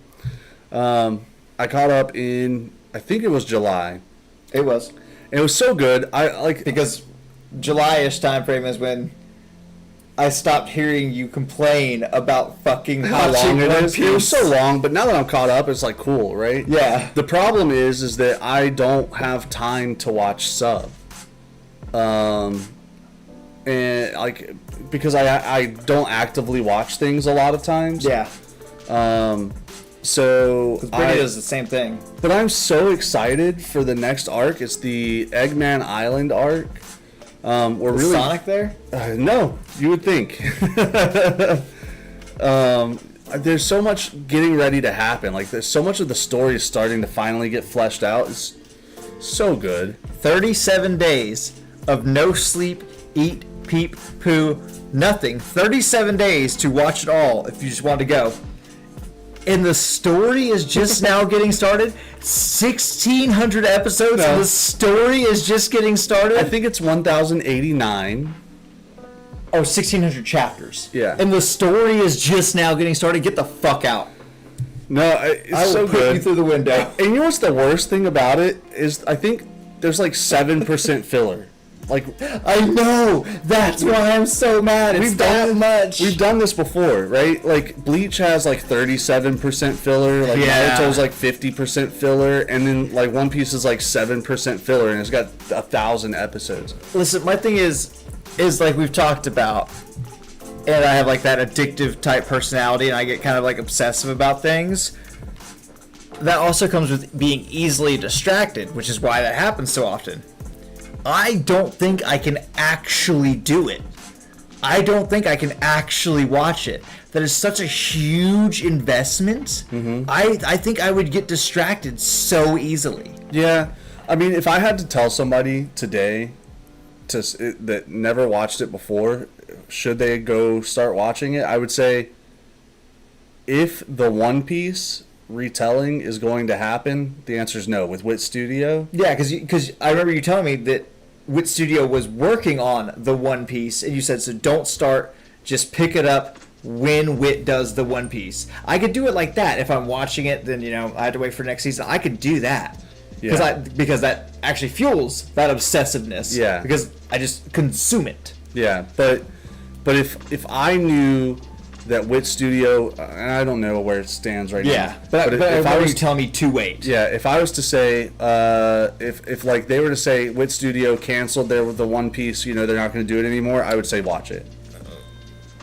So that's where I stand, because I think it's worth investing the time in, because the story overall, right, the overarching story. I would force you to help me develop a plan. Yeah. Of watch this much. Here's try. How long of a break you get between try a lot, stopping and starting again. Like take 3 weeks off. Now you're gonna watch this much. Take 2 weeks off. Now I would force you to make me do that. I would actually just tell you to watch One Piece on your computer. It's set up to like cut out some of the fluff. Mm-hmm. So like one of the arcs is like 30 episodes. I think it cuts it down to like 2 hours. Oh shit. Yeah. Okay. That's a good cut down. So that's my thought. But I'll get there one day. I guess. I mean, do you have any more talking points on Carmilla? I don't know. I was trying to formulate one, and the forbidden words were said. So now I have to reformulate my fucking thoughts. Because we just spent 10 minutes talking about that shit. Hey, look, there's 1,089 episodes. There's a lot to talk about.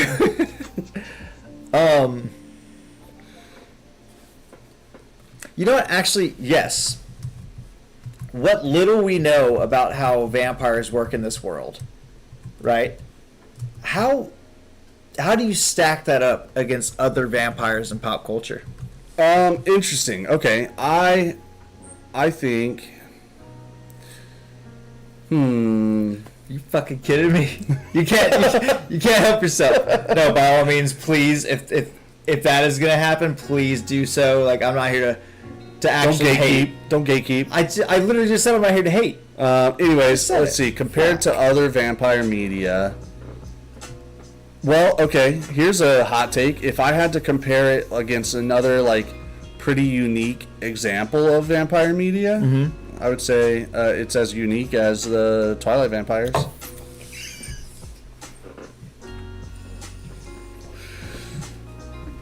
Am I wrong? The level of uniqueness? You're wrong. I'm not wrong.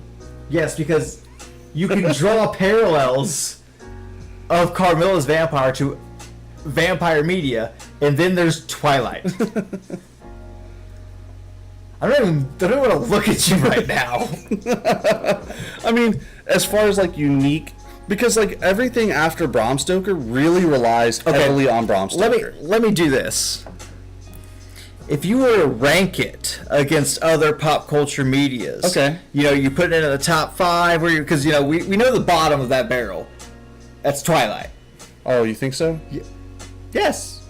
I don't know if that's even true. Because I don't even think Twilight's vampires are fucking vampires, just like the werewolves in the end weren't actually werewolves. Twilight's vampires... Oh, they're shapeshifters. Yes, Twilight's vampires are fucking fae.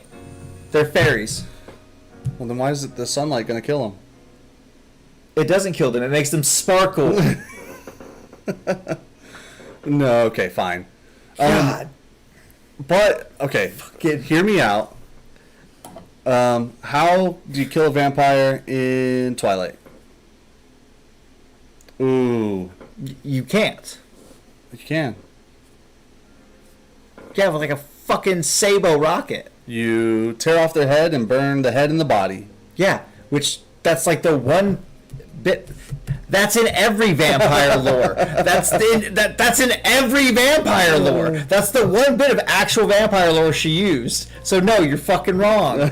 So where you putting Carmilla vampire wise? Okay. You dunce cap. God. I mean, that's tough because like after Bram Stoker, they're basically the same, right? Like we talked about Underworld before. It's very Bram Stoker inspired as far as the vampires are concerned. Here, let me go first. Okay. I think I would put it in like the top 5 slot because unfortunately, as much as I love this, Dracula is that top slot. Yeah. Always. Oh yeah, Blade. Blade's better. I disagree because Blade's a daywalker, a whole different type of thing. Oh, not Blade himself. Oh, the vampires. Yeah, but they're completely based on Dracula. Yeah. So yeah, it doesn't get its own category. The Lost Boys vampires are from the Lost Boys film are actually really up there for me. They're quite a bit. And then Count Orlok, the vampire from Nosferatu. Yeah. Because that is where the vampire kills sunlight came from. Was that? Sunlight kills vampires. Came from Nosferatu. So yeah, I'd throw it in the top 5. I would say in terms of like uniqueness, it's from what we know, we think. I honestly think Dracula is heavily inspired by this story. Yeah, 1000%. But just because Dracula is so iconic with every bit of vampire lore we know, like today, is from Dracula, except for the sunlight thing, which is from a illegal adaptation of the novel. I think I like Carmilla better than most like of the modern, like or the other like vampire media. Okay. But I think only because it's fresh to me, right? I can see that, yes. Like, obviously, it's not fresh. It's old, but it's very old. But like, hey, you know what? The U.S. is like one of the youngest countries in the world. It's younger than the U.S. Yeah. Yeah. Yeah. by like 100 years. Yeah, like right at 100 years, basically. Yeah. So see, there you go. I think because we just, first of all, we just don't know a whole lot about the vampire. I'm not gonna start. I'm gonna leave it alone. And second, what we do know is just interesting. Like it kind of takes the shapeshifter like vampire to its like source almost, right? Well, I would venture to say Probably. to its source. Well, at least in written literature. Yeah. Yeah. Because, obviously some of this is like we'd have to go even deeper to get to like the first written literature, but it's going to be all based on actual spoken folklore. Yeah. I still think top 5's fair. I don't know. If you want to put it in your one slot, I'm not going to disagree with that. Well, I don't think it's better than Dracula, right? But I think that I don't know enough about Count Orlok. You were talking about Nosferatu. Count Orlok is literally Nosferatu was a German film, and the big lore behind the Nosferatu film is that it was adapting Bram Stoker's Dracula into film. Yeah. But they didn't have the rights to do so. Yeah, we talked about this. So they had to change it last minute. That's why he's Count Orlok. Mm-hmm. That's why a lot of the things that happen around him are different, and that's why all the characters have different names than Jonathan Harker, Van Helsing, Mina Harker. All these characters are in Nosferatu, just different names. I would say that. But Nosferatu is incredibly important because that's where Sunlight Kills Vampires comes from. Yeah. That's something that Nosferatu did to change from Dracula. Well, and I would say that Nosferatu kind of pulls from Carmilla some. Oh, it does. Because we talk about... Because it has to, because Count Orlok Dracula is just Dracula. Well, specifically the interpretation of, like, the fangs, right? So in Dracula, they're just fangs, right? Mm-hmm. Long, lengthened incisors. But throughout Carmilla, they specifically say long needle-like teeth, and Count Orlok has like a really snake. Yeah, that's how. But yes, Orloks are like on the front, and they're just like two long needles. Yeah. So, anyways, I feel like top 5 is a fair assessment. It's in terms of like importance to vampire media, knowing what I know now. Importance is number 1 all day. Yeah. Like this is what created the vampire media we know today. From what we know, right? We're going to do some research, but something we'd like to see in a vampire book. Man, that's tough. Well, I can give you one right off the bat easy. Coffins like Carmilla. Yeah. Because this is one of the OG vampire stories. It's what created vampire lore as we know it today. Or gave birth to that idea. And it's that one thing is like never used. So that all day. Also something I don't want to see in vampire media, books, movies, comics. Bro, you're like 100 years old. That is not a legal adult. Leave her alone. That is not a legal adult. That is a child. They cannot consent. They can't even drink. I always took your stance on that to be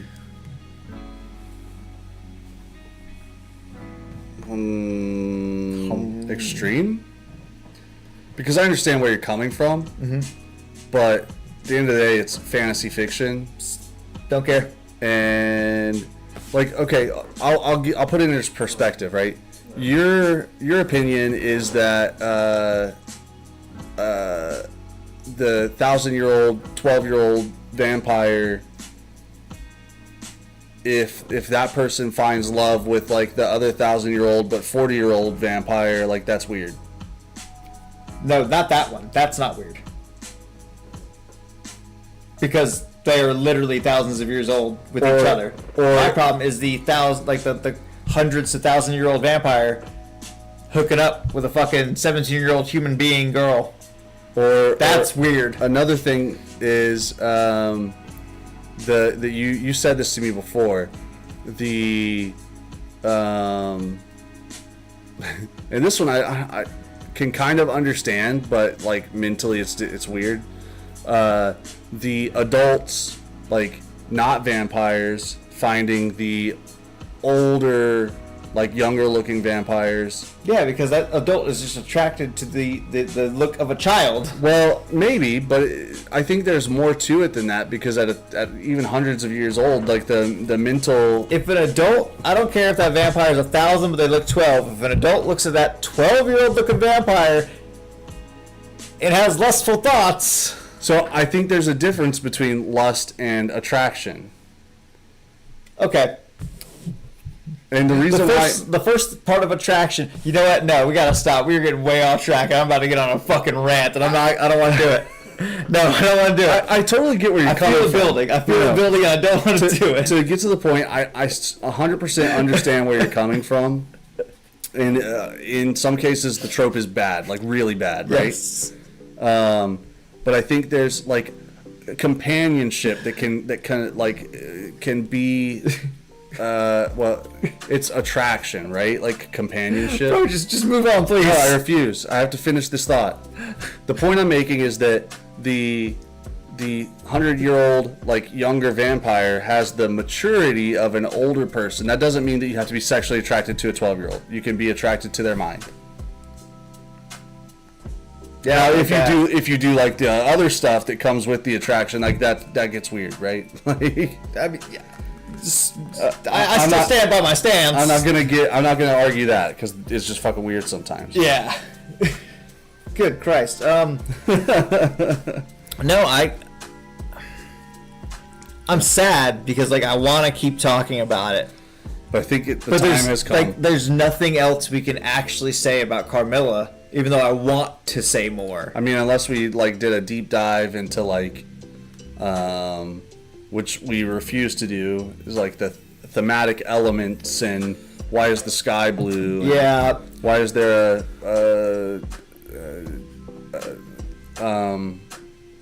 yeah, like funeral, like the deep, like, deep yeah. meanings of things. Yeah, we're not going to do that. Yeah. Unless we read something that makes us continuously do that on our own, then yeah, we'll probably talk about it. Yeah. No, so I'm not going to stamp my book tonight. I brought out my book stamp, fully intending to give this a stamp, because the rule is if we like it enough to keep it, we'll stamp it. But Jordan's stamp isn't in yet, and I told him tonight, cool, I'm still stamping mine. It's it's even here. But I think in solidarity, I'm not going to. Okay. We are, however, going to do the ratings. I just have to stop you right there for a second. That's an embosser and not a stamp. You are correct. Thank you. You're welcome. There is not a shred of ink on that thing. Good Lord. We are, however, going to do our ratings, which Jordan and I will each rate, and then we'll take the median of those ratings, right? Yeah, and throw them up on... And that will be the Storms and Stories rating. We might be able to actually rate them on Goodreads right now as we do it. Sure, let's see. At least Storms and Stories. Let me... Oh, no, never mind. We'll do it later if you have to do all kinds of crazy stuff. I was unaware of all the things that you have to do over there, so... No, this is fine. Oh, are you trying to stream us rating it on Goodreads? Yeah. Oh. I was just going to put the rating up there. I was like, just open a web browser. Media source. Where's my video? Where's the... Oh, wait. Hold on. I have it right here. Okay. Open. Let me move it up. This is very interesting watching him do this because I have no idea what's going on. Ooh, what is the next book? That's coming soon. Yes, we are going to get into that tonight after our ratings. Jordan, please, just don't worry about doing it. Shh, it's okay. You're killing me. It's okay. You're killing me. You talk about I get obsessive. Okay. You're obsessing over streaming you clicking a button. Apparently I don't know how to... Oh, here we go. Primary monitor. Okay, this is fine. Then we're gonna make it smaller. What am I I'm looking just gonna at? put it over here. What is happening? Don't worry about it. It's fine. Boom. Okay. Okay. Just bear with me. Don't look at that. Hey, so I'm looking at the stream. I don't see that monitor at all. That's on purpose. Oh, so they can't see like all your weird shit? All they can see right now is this. Yes. Yeah. It's totally fine. And we can't see the chat. This is fine. Look, can you relax just a little bit? Alright, now they can see this. Okay. Here, I'll pull it over for you.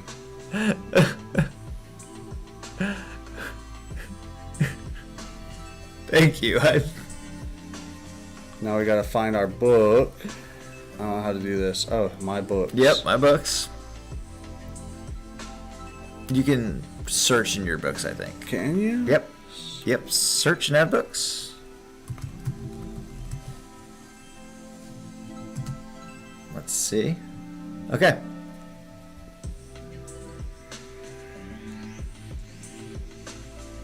I think we just do it. Okay. All right. So, generally myself, I usually go for lo-fi. Yeah.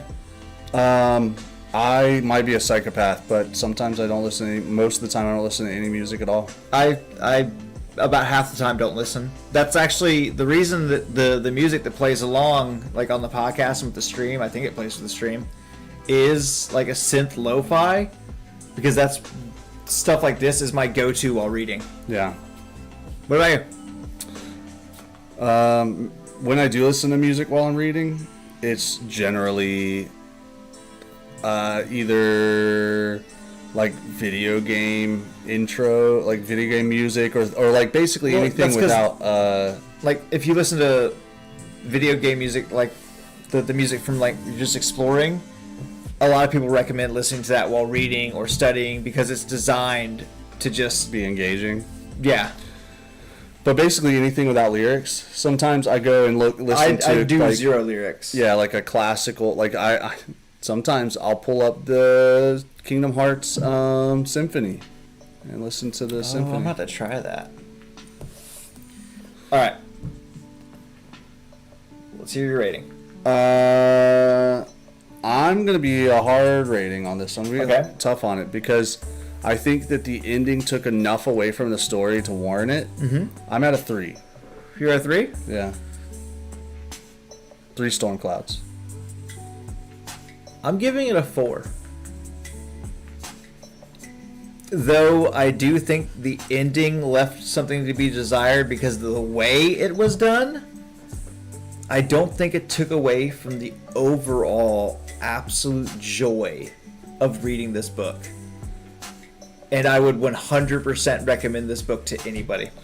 Yeah, I mean, It I is think excellent. I think people should read it for sure. I think it's worth a read. I think that if you go in to the story and you look at the first half, even the first, well, I would say the first half of the book, you're expecting one thing, and then the end gives you something a lot different. A lot different. And it reminds me much of like the criticisms I hear about Stephen King as a writer, which is that like his storytelling is great until he gets to the end and he doesn't know what to do, so he blows everything up. Yeah, sometimes his endings are just not good. Sometimes they're great. Yeah, so that's where I land on that. So what is the median of 3 and 4? Well, it would be 3.5. Which we can't give. We can't do. Are we going to round up or round down? I can.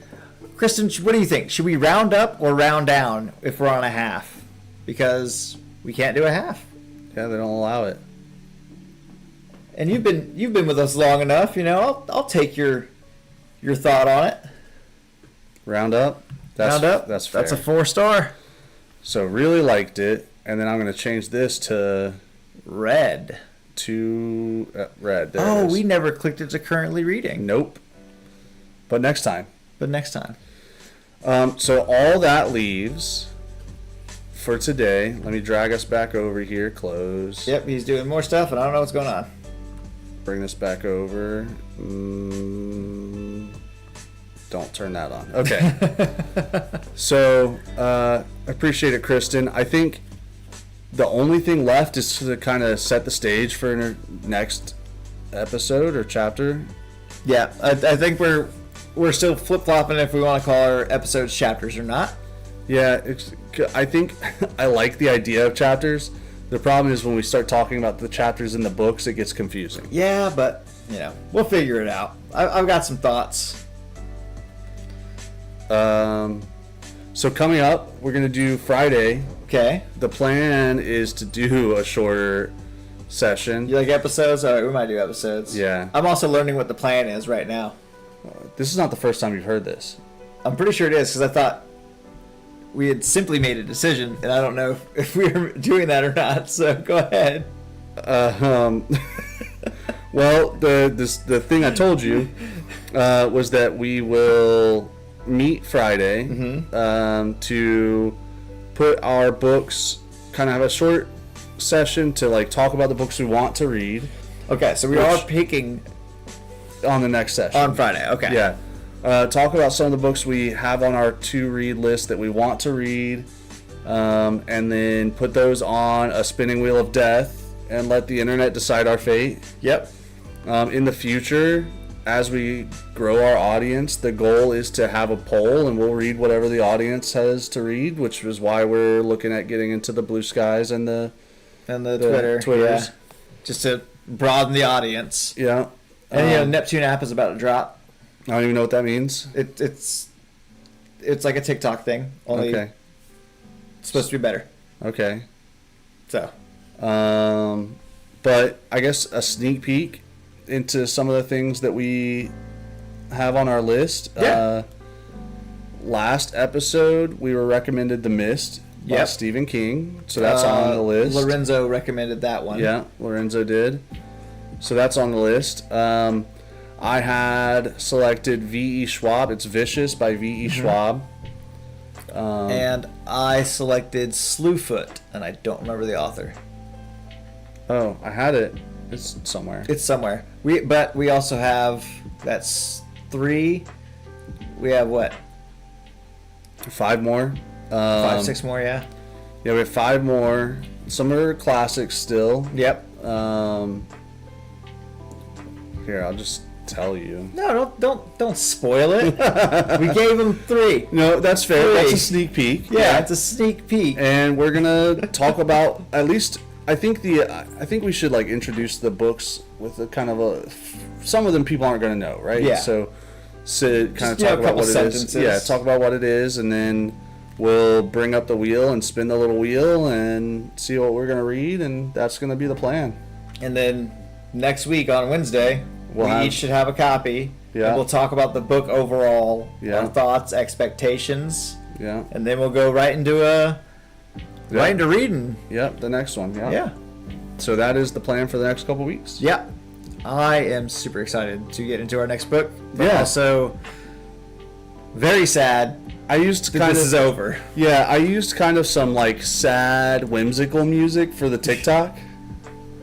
I haven't looked at the TikTok yet. As soon as we get off the stream, I'm gonna open TikTok and look at it. And then the Instagram, I did something different because TikTok lets you do the photos and the music, and Oh yeah. because I didn't Instagram's do a video, I had to do the same thing on. Yeah, it's Instagram. weird. So I'm still trying to figure it out myself. yeah, but it's all good. Kristen, as always, thanks for coming out. Yes. We can. It's in the Twitch, but I'll tell you. I think it's just Storms and Stories, right? It's at Storms and Stories BCP. Yeah. TikTok on the clock. Don't stop, bro. Bro, you know like what memories you're evoking in Hold me? on. Profile.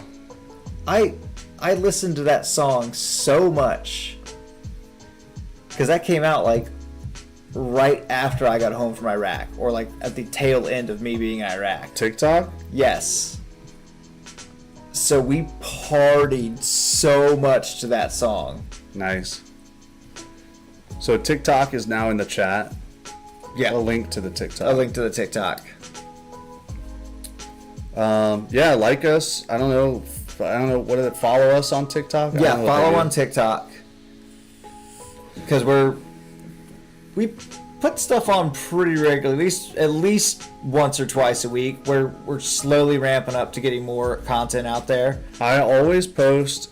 I always post at least, morning the day of an episode, but I try to post the day before an episode. And I generally try and make a clip from the previous episode. So I'll generally make a clip from this episode to put on TikTok. Sweet. Hell yeah. I'm always down for more followers. Yeah, that's how you get engagements. Yeah. People liking your content. Yeah, and then we can get more people hopping in, reading along with us. Yeah, so I'm here for it. Kristen, I don't know. We don't know what we're going to read next, but hopefully you enjoy that. And even though you can't read with us because of time, at least you can follow along with us on the journey. What we're doing is we're helping Kristen build her to be read list. Yeah. She's going to go, okay, they fucking hated that one. Don't read that. Yeah. Awesome. Well, it's coming to that time again. It is coming to that time again. As always, we appreciate you, the audience.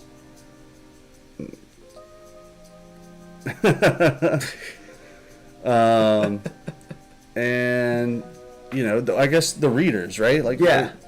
And we'll see you all next time as we introduce what is going to be our next book. Yep, Friday, 11 o'clock Eastern time. 11 p.m. Eastern time, I should say.